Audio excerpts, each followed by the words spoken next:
What's up, taxi partiers? It's your girl Tammie here. I got the chance to interview Ty, ex-wife of Kel Mitchell from Kenan and Kel, Nickelodeon, Good Burger, Orange Soda lovers. This one is definitely for you. I hope you guys like it. Check it out, and thanks for rocking with me.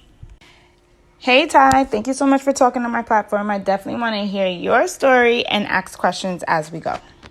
Okay, awesome. I just want to say thank you so much for having me, and I'm grateful, definitely, because, you know, a lot of people don't understand the IRS, and they don't understand how it works, and as a woman, especially if you're in a relationship with someone who owes child support, or if you don't know they owe child support, or if you don't know what they owe, that it's so important before you get married, because, you know, you're on the hook for everything. So everything. Once you join a union, you join that debt as well. Absolutely. So tell us how it started. How did you get to marry Kel of Kenan and Kel, and like where did this fairy tale story start? Okay, so actually it started with a Good Burger, actually. And it started in Good Burger. At that time, he was obviously already making money. You guys were fairly young. So what happens next? What happens after the date? What happens to the love and marriage? He was actually my first boyfriend. He was my first everything. So I hadn't even had a relationship before him. So I didn't know really what to expect in a relationship. I was 18. I didn't know anything. He was my first everything. So we were just having fun and just traveling, and I told him my beliefs about sex before marriage, and so he's like, "Well, I think I need to marry you." Oh, perfect! Let's go tomorrow. We planned to get married in court. That was for I think it was April the 29th. Well, before that, we were already in the process of purchasing a home. So actually, that worked in my favor because we were not legally married at the time that we purchased the house. So we actually purchased the house as two separate people, which actually ended up being in my favor. And we'll definitely in the end, when I tell the story, when I talk more about that. We'll definitely get to that. Okay, so tell me, this is all about the taxes. Tell me about your first tax return together. How did you guys file your taxes? How did you separate the money? Were you working? Tell me how that worked out. Okay, so let's see. At the time, so I actually worked as a paralegal. After we purchased a house, and my son came very, very early. I got really, really, really sick, and we just started, our life together in this house. Well, about 2 years into the relationship, Kel decided that he was no longer going to do the show. So at this time, I'm working as a paralegal, and Kel thought that it would be better if I didn't go to work. I mean, you're dating or married to, Kel of Good Burger, home of the Good Burger, and you didn't need to take anybody else's order anymore. So, yeah, stay home. So he was like, you need to stay home. So I actually didn't want to, but once I found out that I was pregnant, I was like, okay, maybe he's right. Maybe I do need to stay home. But actually, that is actually a red flag. So actually, he and I weren't living together, right? Before we were married. But anyway, so if a guy, says, hey, you don't need your car, I'll take you places, because that's kind of how it started. You don't need a car, I'll take you places. And then after we got married, you don't need to go to work, you don't need to go to school. Right. You know what I mean? So it sounds wonderful, but that's what it turned to. Yeah, that's like kind of like a stripping you of everything that you need to evolve in life. And it's slow. And it doesn't sound like, he's doing anything terrible. It just sounds like, wow, this guy just, wants to make sure he gives me the best life possible. And so I had my money saved up. I'm pregnant. So at this time, I'm not working. Kel is the sole income earner. And at the time, he was making about, on paper, this is the important part. He was making about $600,000, maybe $700,000 on paper. And what year? I'm sorry? What year? Probably 1999, 2000. Okay. And so, but what he didn't know, because his mother was handling all of his money, he didn't know that he was actually only getting $150,000. For the first year, I didn't say anything.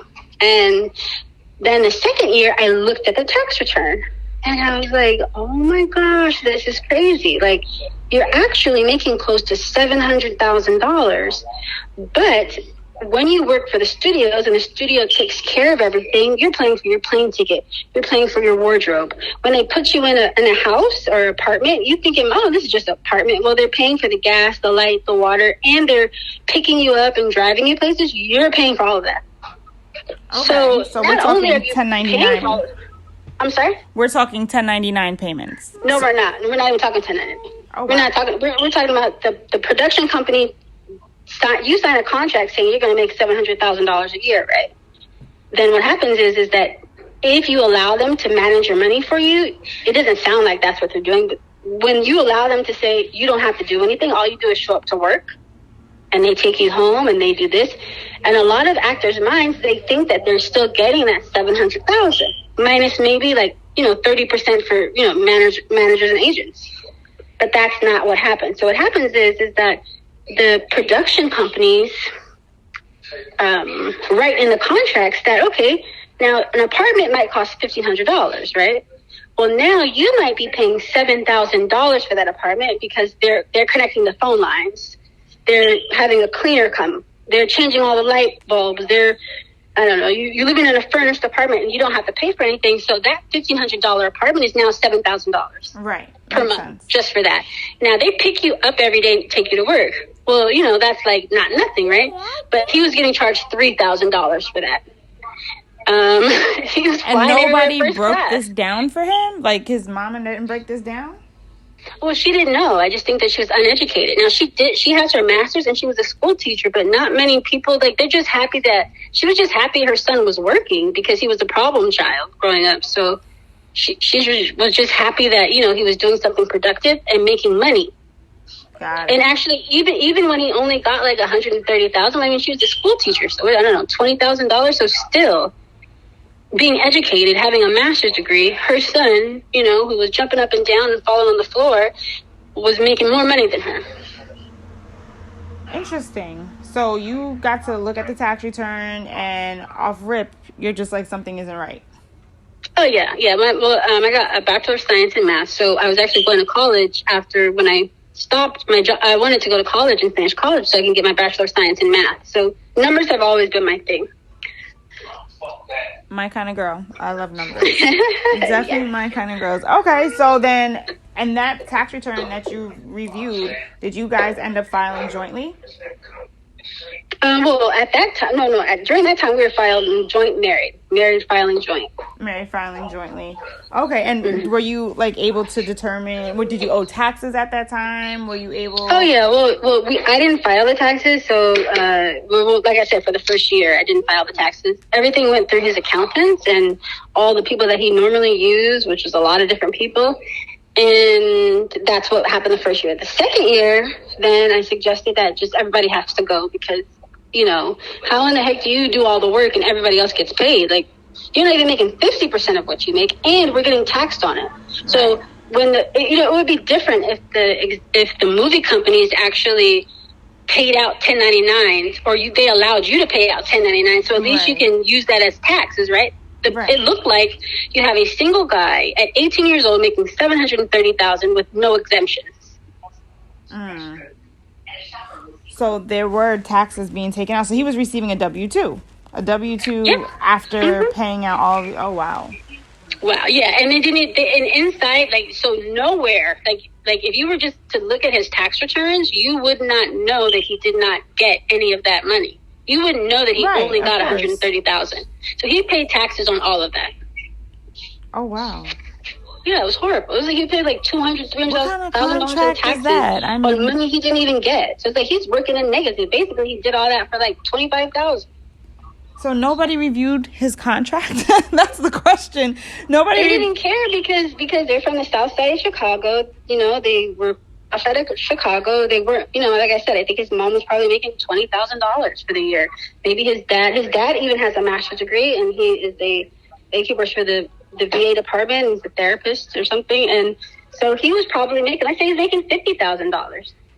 So when they see that on paper, it looks like their son is making $700,000. And then not only that, but his mother was actually, and this is just so ironic, but his mom, his uncle is in jail for murder. And his mother was giving her brother's wife $3,000 a month out of his money to help her take care of her kids.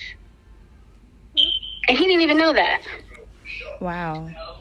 Yeah, so, different people were taking his money, and he had no idea.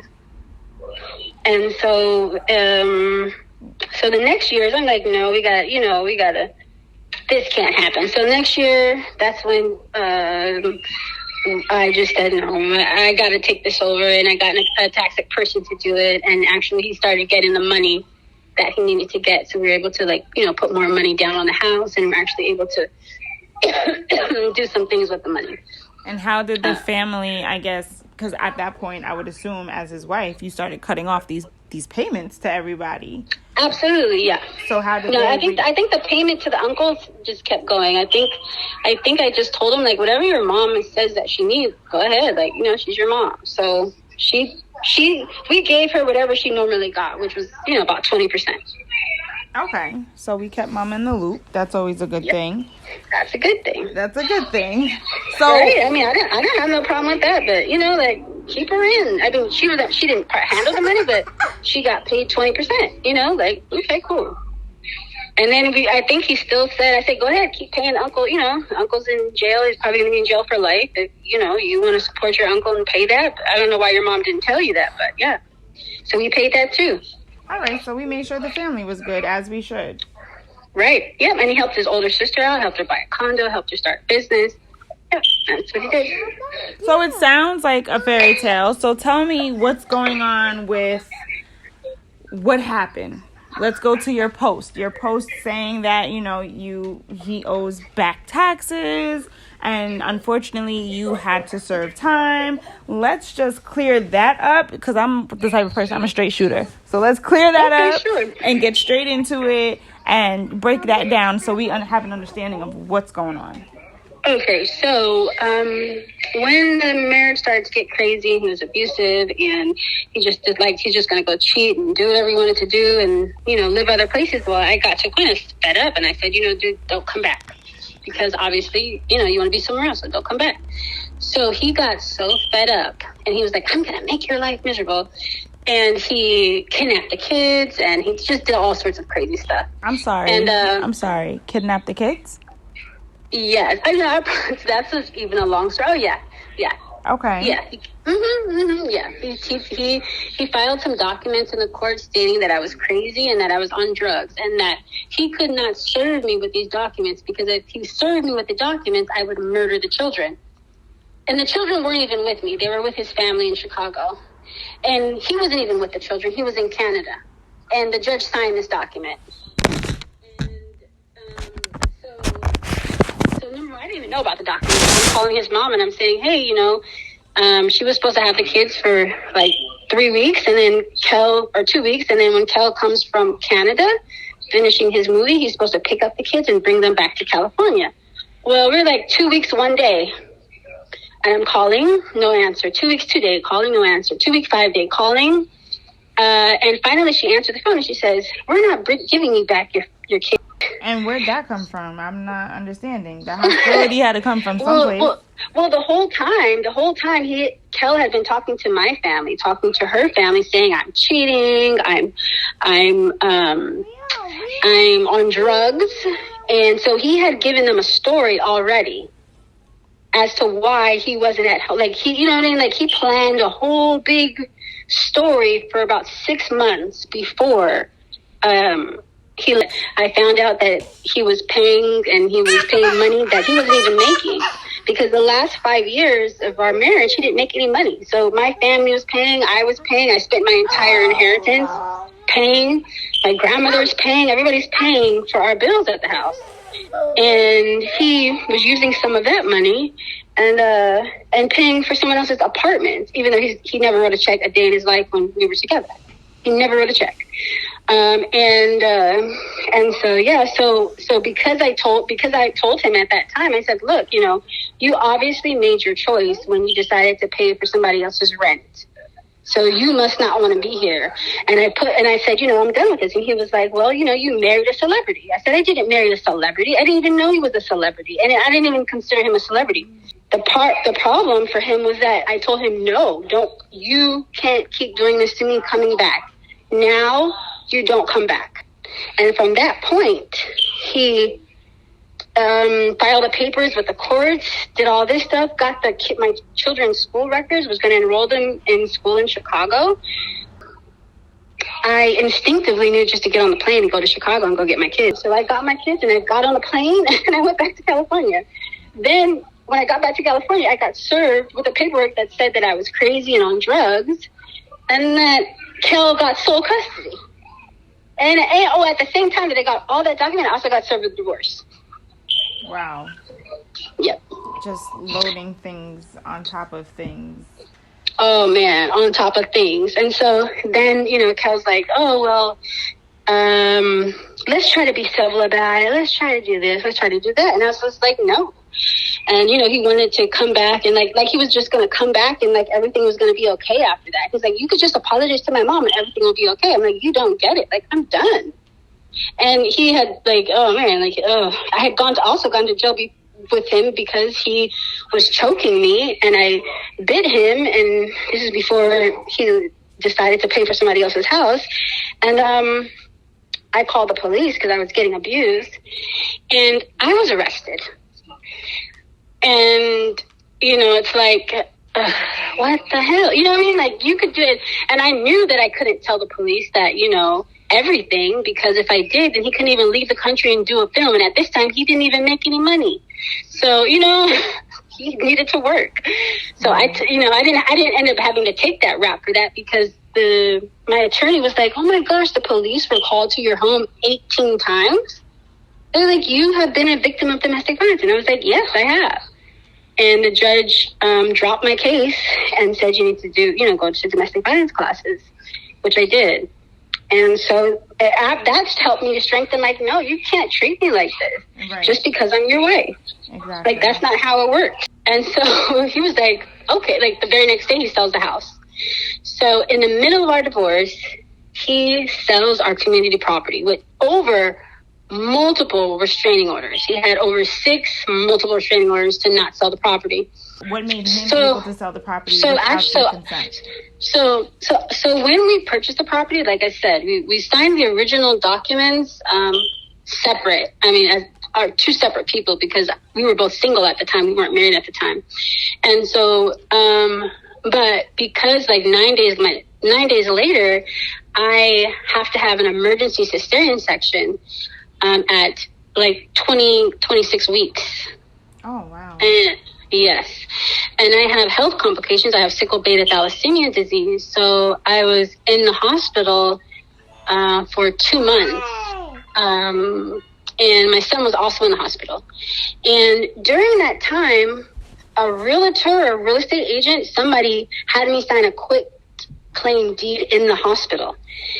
Because I never even knew I even signed a quit claim deed, right? I didn't even know I signed anything in the hospital. And she made me sign a quit claim deed in the hospital, deeding my rights to Kel. Because at this time we're married and I obviously was incapacitated. I couldn't sign any more of the closing documents because I'm in the hospital. And they weren't even sure if I was going to make it. Like, they weren't sure Lyric was going to make it. They weren't sure I was going to make it. There's my son that I was having at the time. So everybody was like, just leave the house stuff alone. And so that's what I thought happened. But supposedly somebody came to the hospital, which I didn't even think happened anyway. This is their story, that somebody came to the hospital and I signed the documents in the hospital. Anyway, by the time we went to the trial, when they're supposed to actually present the document that I signed, right, because you have to have a notary, and the notary has to have your signature. And at the same time that you're signing the document, they also have to put where you're signing the document. Right. And you have to have an ID, right? And it's supposed to all be in a book. Well, the person who supposedly said she had all of this, after she got subpoenaed, lost that book. Oh, wow. It was 10 years later But she lost 11 years later, and she lost only that book a month after she got subpoenaed. How convenient. So, yeah. Oh, well, the reason why she lost the book was because Kel went to that same real estate agent who did whatever she did with my name with the quitclaim deed when he went back to her to sell the house. So she knew already that they had done some fake quitclaim deed. So she knew I didn't have, I wasn't on title. So she conspired with Kel along with the billionaire who was the in-house mortgage broker for Coldwell Banker. His name is Stephen Kenilworth. And he, along with Kel, along with Coldwell Bankers, they all conspired to buy the house. So they were telling Kel, like, hey, your house is in foreclosure. Well, Kel thought the house was in foreclosure, possibly, because he wasn't paying. But Kel should have known that the house would never be in foreclosure because anytime my parents have paid. So, you know, like, I don't even know. I'm not sure. Kel and I have never had this discussion, so I don't really know how it went. And Kel's not very educated, so maybe he didn't know. I don't know. Or maybe Kel's going to get a kickback or did get a kickback. That's my question. I'm not really sure. Yeah, I don't really know. And so the house was worth $1.1 million. Kel sold to the guy for $765,000 over multiple restraining orders. But because of that quitclaim deed, we had to do 3 trials to determine whether or not the house was community property, whether or not, like whose community property it was. And then we had to do the stuff with the divorce to determine how much of the community property it was for myself and how much was for him. So just the fact of going to court, I spent over $900,000 in attorney's fees over a house that was worth $1.1 million. And, you know, it's so important for people to understand is it makes no sense for anybody to go to court with an attorney when you're fighting for the same money that's supposed to be for your children, you know, and for the next generation. Like you're actually giving that money so that these attorneys, and my attorneys were all white and Jewish, and I'm giving them money for their own children to get set up. Because at the end of the day, it's a transfer of wealth. The wealth transferred from my family to theirs. That's a word. And that is definitely a word. Definitely. Wow. Definitely. So when... Go ahead. Oh, go ahead. No. Okay. So when that happened and Kel sold the house, well, I had to go through 3 trials. The trials determined that the house was mine. It was my sole and separate property. So that all happened in 2000. By the time he sold the house in 2006, and by the time we got to the 3 trials, it's 2010. And in 2005, because in 2005 is when Kel filed the divorce lawsuit. And so in 2005, Kel filed a document with the court that was a tax return stating that he made $26,000 for that year in order to not pay child support and spousal support. He wanted that to be used as his income so that he would, not pay any child or spousal support. Because finally, at this time, he was actually working. And so I didn't know that he had done that. I mean, I knew that he submitted it to the court, but I had no idea that he had filed that with the IRS.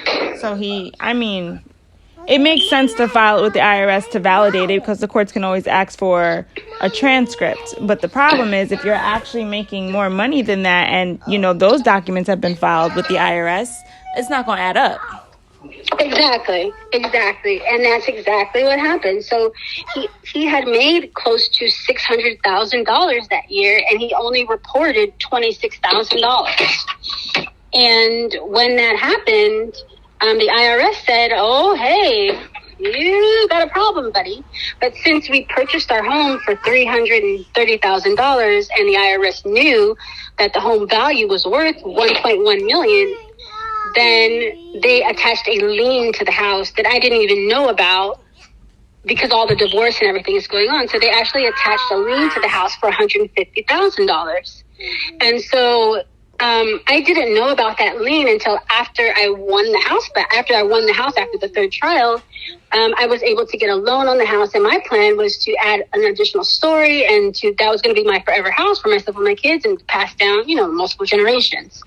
And which is why I was fighting for it so hard, because I know the home value. Like right now, the house is worth $5 million. So, at 19, you buy a house for $300,000. And if you pick the right house in the right neighborhood, you always want to get the ugliest house with the largest lot on the street. And you just stay there and you just wait. If you're in this is California, it's Pasadena. So, I knew the area. I know how the home value works. And that's why it was so important for me to buy an asset at a very young age, because I understand, how the appreciation works. Right. And it's an asset. So when I won the house back, I immediately got a loan on the property. And at the time that I was signing the loan, there was like $150,000 taken off the top of the loan that I hadn't accounted for. And I'm like, what the heck is this? And then I looked at it, I was like, oh my gosh, IRS tax debt, California tax debt, interest, fees, blah, blah, blah. Adds up. So, yep. So I had gotten $500,000 loan, but I really didn't after everything. I ended up with like around $300,000. Well, about 2 weeks after I got the loan on the house, I get arrested. And I'm like, what? Why am I getting arrested? And so I get to the jail and they said, well, you have grand theft of house. You stole your house. You stole a house. Like, how did you steal a house? I was like, huh? I stole a house? Exactly. I was like, I won a house in my divorce judgment. I won a house.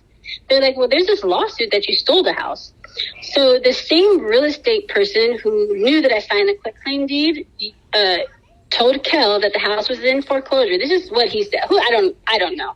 This is the part that I have no idea. But anyway, Kel and the real estate agent, her name is Connie Olmos, and Stephen Kenilworth with Coldwell Bankers, bought the house from Kel. And in all the documents, it says, wife will not allow us to enter the property. It says that this is a divorce. And there's all sorts of things. And these are both real estate agents who are supposed to follow ethical laws, right? Right. Nobody cares about that, and we're two black kids, right? They don't look at us. People, like the judges, were looking at us like we didn't even deserve the house. Like, so I want, women, especially women of color, to know that when you go into court, they don't even want you to be there. So even if you paid for your assets, even they feel like, like you shouldn't have a house. You shouldn't be in a house. You shouldn't be fighting for a house. Like, how did you even get it? And that's how the courts treat you, especially when you're fighting against, a person who has $1 billion and they're like, so much litigation. But because I had purchased the house separately, right, which shows my intention that I wanted my name to be on the house, because I was in the hospital on the day that they're saying that I signed this quitclaim deed, and because the quitclaim deed miraculously disappeared, and because Kel used the same agent who knew that I signed the quitclaim deed, because normally an agent, anytime, we were married for 7 years by the time he sold the house. So that's obviously community property, right? We're in California. In California, whatever you purchase before marriage, after marriage, is community property.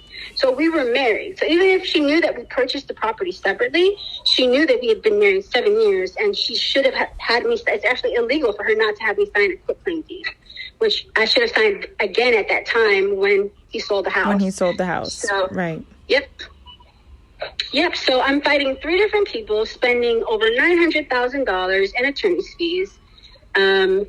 Kel hadn't worked in 5 years. Kel wasn't paying child support. Kel was doing nothing. He started all of this and then just completely left the lawsuit once we were not legally divorced. And then he just didn't come at all. So he wasn't coming to child custody hearings, so he didn't have custody. He wasn't seeing his children. The only time he went to court was to get divorced so that he can get remarried. And what? So after he, yeah. Okay. No.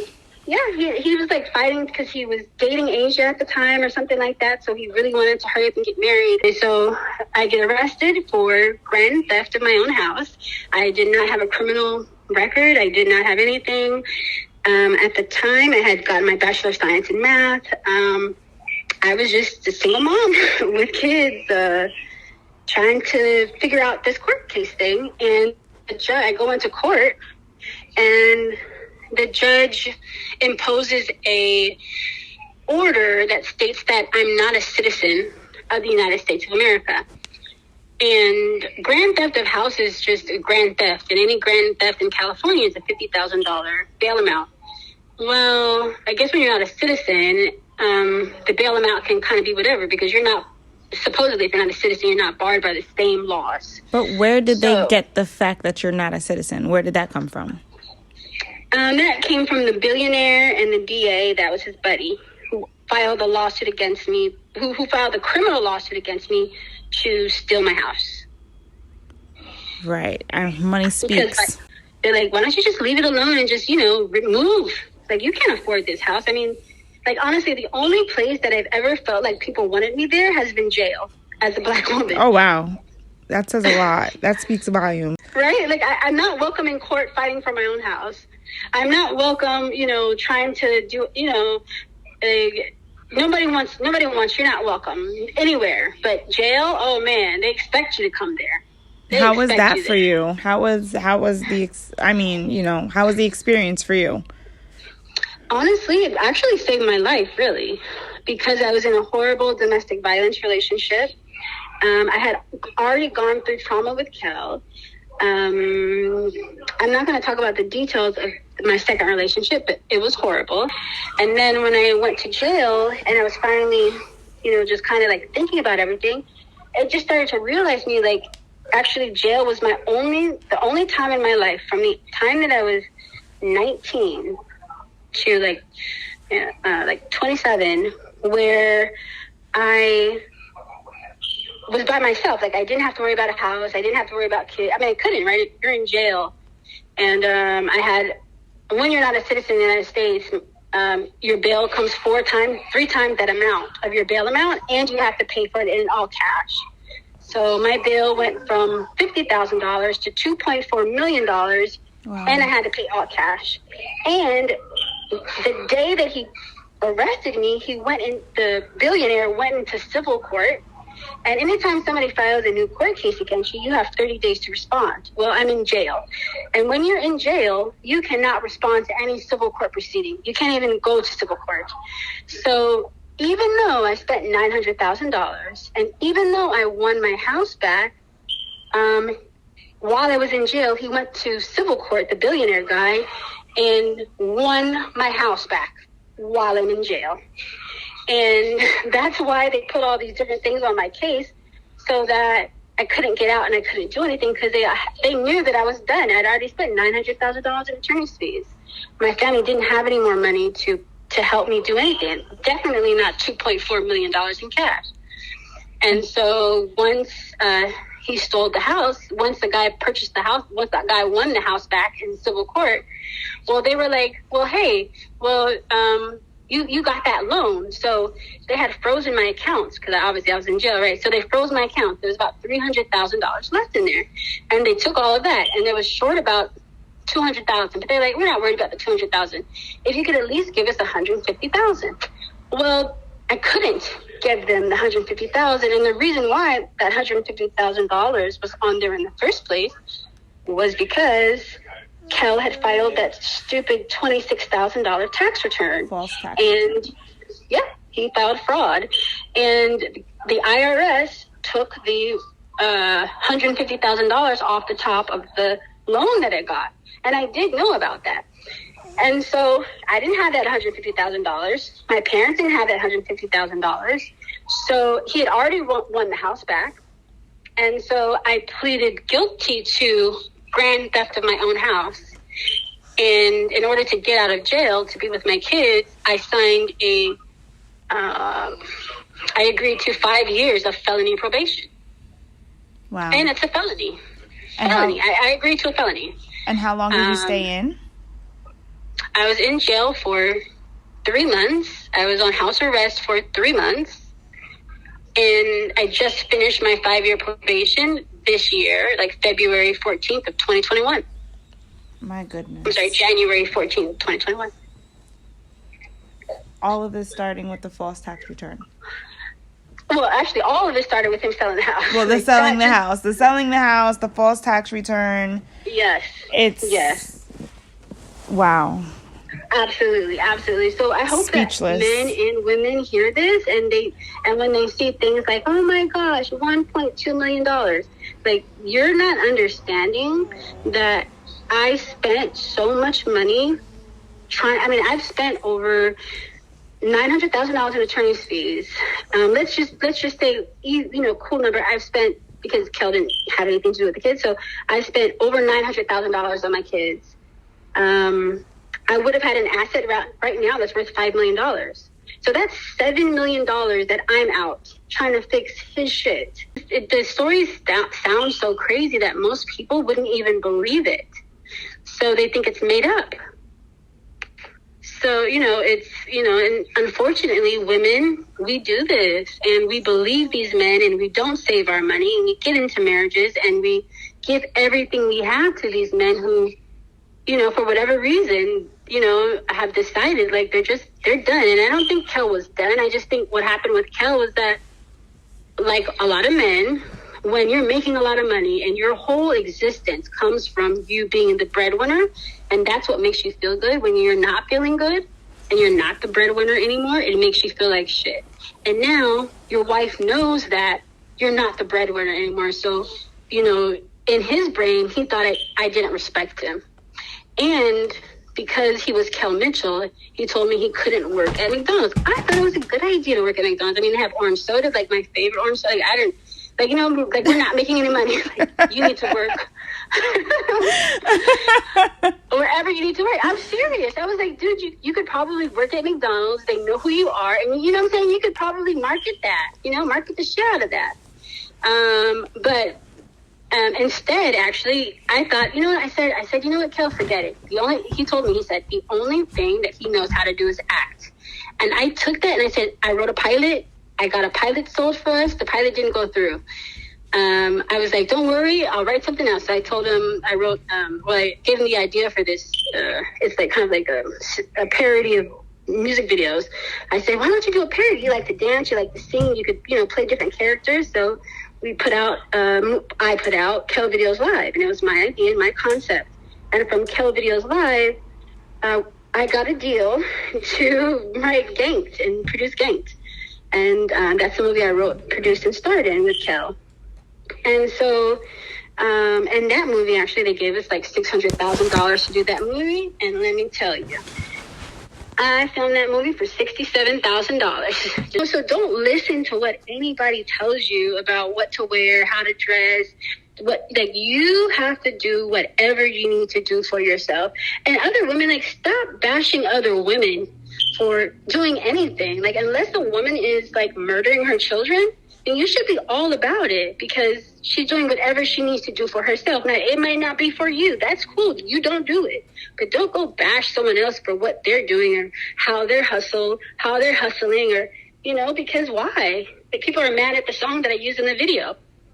Other people are obviously not mad at that song. That song is the number one song. It's on the Billboard chart. So other people like it. Just looking for something to be upset about. That's for the miserable. They're just looking. Absolutely, yeah. They're looking for something to be miserable, but they are misunderstanding the point. Most people are doing all of this stuff because as a people, we have been held back financially for thousands of years. With so much institutional racism. And, Black women shouldn't be bashing Black women who are making money, period. You know what I mean? We should, and if you think what they're doing is so terrible or ungodly or whatever the situation is, right? Then I guess it's not your business, right? At all. You know what I mean? So it's like, just keep your comments to yourself, and if something bothers you, then just don't do it. But women should not be bashing other women. I'm long-winded. So. No, it's your story. Like I said, I want to hear it in your words, how you feel, your view. You're the one that's putting everything out in the forefront. So if you're going to put it out there, you might as well put it out there the way that you see it. And that's that. But just circling back around to the tax issue. Sure. So at that point in time, you guys obviously filed separately, and he filed his tax return, you filed your tax return, and how were you able to get in contact with the IRS and let them know, like, hey, this is the deal, even though you filed two separate tax returns? You know, I had nothing to do with that. Like, what happened? Sure. So the IRS basically told me, they're like, well, number one, I was in jail when this happened. So it was very difficult for me to, wait on the phone, on the pay. You got certain times you can use the phone and different things. So it was very difficult for me to even contact the IRS. So I had my family, I had my family contact the IRS for me. And anyway, so they gave them all the documents. They showed them all the court documents, because at this time, too, the house was my still and separate property. And actually, Kel had no interest in the house. And since it was Kel's tax return that they were basing this on, then they should return the money back. Because that was an error. But they were like, no, that didn't matter. Like, once you own the IRS, they are not playing with you. And, they're not playing. And once they take their money, like, I think maybe you have some time to, like if they ever put a lien on your house, or they ever take money out of your account, I think you have 30 days or something to respond or to do something. Mm-hmm. Right. So because when they put the lien on the house, that 30 days had passed, because when Kel filed for divorce, he also got a mail change form or something. So all the mail went to him. So I didn't even know that there was a tax lien on the house. Ordinarily, they send you a document that will show that there's a tax lien on the house, and you have 30 days to dispute it, or 30 days to make whatever claims you need to make against it.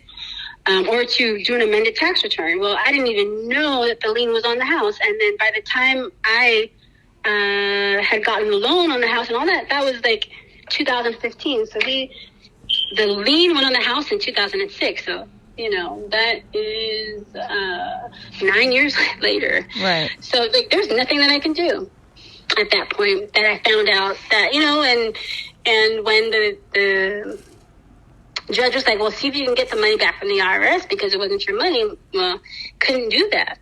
So you would literally have to sue the IRS for that money back. And absolutely, yeah. When the IRS takes it, it's pretty much gone. Yeah, it's pretty much gone. I will say though that in my divorce, I fought for the money back. So this is, something that all women should also do. Like, if you ever get into these kind of situations, or you're ever filing for divorce and whatever, and this is one of the reasons why, like, making certain that you're paying attention to, like, what you're getting in the divorce and what you're winning in the divorce. So because Kel did all of this, he sold the house for $425,000, less than market value, and the house was community property. In my family court judgment, I was awarded the house and also the $425,000 difference between the value of the house, the value of the house now, the additional value that he missold the house for. So I got that back. Also, the $150,000, I didn't get it back yet, because this is part of the $1.2 million judgment that I'm trying to get from Kel for 11 years. So that's $425,000 there, and then the $150,000 tax lien, that was his lien in family court. The judge determined that I should also get that back. So that's that's the money there. And then also, he was supposed to, even though I spent $900,000 in attorney's fees, the court ordered Kel to pay $200,000 of attorney's fees. So almost everything that Kel did, the courts required him to pay me for. I'm no longer playing their game. So I'm no longer playing their game, like how they want me to play, because it wasn't worth it. So now I'm just going to do things my way. And I know that one of the things I know, I got to do things my way now, because nobody respects it. Nobody respects a woman that sits and waits. Right, that's so get true. your money. Get your money, girl. But when you say their game, who is there? Just the court game. The court game, the attorneys will, the attorneys are similar to, these exes. They're going to blow your head up, making you believe that they can do all of this when all they're going to do, they're going to get paid regardless. Right. You win, you lose, they're going to get paid. You're going to end up settling for something you don't want to settle for because the attorneys don't want to go to trial and they all want to settle. And you're going to end up spending so much more money. Wow. A hell of a story, a hell of an adventure. Ladies, gentlemen, understand that when you are getting into a relationship with someone, their debt becomes your debt because you are now one. You are now joined. You are a union. And when it comes down to this IRS thing, move accordingly. Do not wait. You have to move accordingly and make sure that you're in the know. Unfortunately, with your situation, you weren't even able to move accordingly. You weren't able to move, timely. You had all the odds against you. Yep. All of the odds against you. And filing a false tax return, especially when your income is reported on 1099, is never a smart idea. They're not going to give you time to adjust your tax return. They're going to do the adjusting for you. They're going to assess the tax. And if you don't pay it, they're going to put a lien and move on to a levy. It's just that simple. It really is that simple. So I hope you guys are able to learn from this story, from Ty's story, because this is her life. This is real. This is what happened, and she's still dealing with it today, unfortunately. Well, not really. So all the 5 years, that's over. That's over. What I'm doing now is, I'm not dealing with it anymore. I'm actually just reclaiming my life and living my truth and not being afraid to talk about it and being free from any kind of relationship. You know what I mean? Just being free and being able to finally be a person. Well, I want to thank you so much for taking the time to speak your truth on my platform. It means the world to me. You are going to help so many people as they listen to this. And I just wish you the best in everything. Reclaim your life, girl. Reclaim your life. So Exhale. Thank you so much. And keep doing what you're doing too, because the more people that understand this and that know this, the less issues and situations that have. And if we go ahead and get that financial wealth going and started and happening, so we can start getting our back. We need some reparations, but until reparation. Then, use this tax money, use this money to get yourself some irons. 17% interest yearly. Forget about the bank accounts. Don't open regular bank accounts. So I love how you're breaking down the numbers. You know what I mean? People are seeing on your Instagram, oh, she's shouting out this 1.2. She's shouting out all of these numbers. So, but understand that she broke them down for you. Ty sat here and she broke them down for you. She's not just shooting out a number because she's upset and that's what she feels like she's owed. No, this is what was written up by the courts. These are not numbers that are coming out of her ass. These are actual numbers. And she was able to break them down. Absolutely. I wish. We really need to get these women legislators out here to make rules that say that. Look, if you don't pay her money, and she could have put her money in the IRA that gained 17% interest, but then she should get 17% interest on the back taxes, on the back child support, not 10%. And what is your background? Let them know what your background is. Because, a lot of people see, oh, the baby mama. Oh, she's upset. She's a bitter baby mama. She's a bitter ex-wife. He moved on, this, that, and the third. Let them know that you are an educated Black woman and on your own right. Thank you. So I have my first degree in math. I have a Bachelor of Science in math. I graduated magna cum laude. I have a Bachelor of Science in Information Technology Management, and I also have a Master of Science in Computer Science, and I'm working on my PhD for USC. And that's on that. Thank you. And that is on that. Yeah. You never want to judge a book by its cover. Ever. So, and baby mama, no, I was an ex-wife. Let's get that straight first. Tell them. There's a difference, honey. And I wasn't we were married for 10 years, so let's get that straight. And so, and not only did he supported me for the first 2 years of our marriage, but I supported him for 5. And, fixed all his shit. Because believe me, if he still had that $150,000 tax debt, he probably would be in jail. So, you know what I mean? Because he wouldn't have paid them too. But you don't play with them. They don't mess.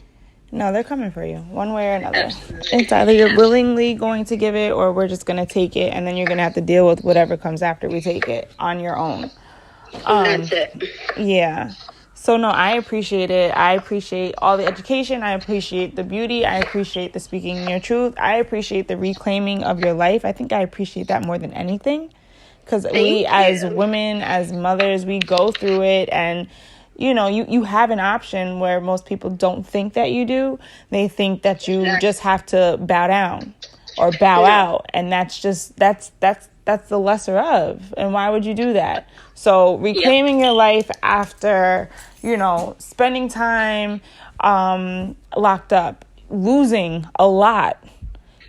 Just a lot, and a lot of time. And time is so important because you don't get that back. So you lost a lot of time with being on probation for 5 years, for being limited on what you can and cannot do, from being told what you can and cannot do. And furthermore, having a felony on your record, which tells you what you can and cannot do. You lost time, and you can't get that back, but you're reclaiming it.